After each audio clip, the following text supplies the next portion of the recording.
Kiza, Yes. you have been giving advice to Besigye's lawyers as proceedings have been going on. Some advice have been taken, other advice have been left out, and then some other has been taken, but they have been acting on it late. Yes.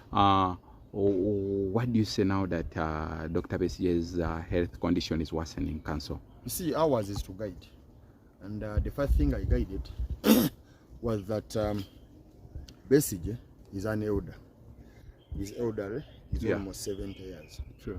So I told the Kiza personally, I told lawyers publicly that the best interest should be in him getting liberty.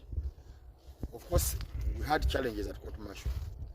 Which challenges were actually sorted partially by the 31st January judgment of the Supreme Court. But today is 16th actually. So 2 weeks have been wasted without taking any step. My point was so clear that apply for bail pending hearing of the pending transfer of the file. These people instead went and applied for habeas corpus after wasting another week. So I think we must get serious with somebody's life. Lawyers must understand that their role as lawyers includes safeguarding people's lives. So when you, up to now they have not applied for bail, they think someone, maybe some miracle will come and somehow this is released. They are applying for magistrate release him. The magistrate never imprisoned him. So I think that there's a big problem. We advise them, they didn't follow, and now they are making all people cry wherever. What say we forward, Council? Let them wake up. Go and apply for bail.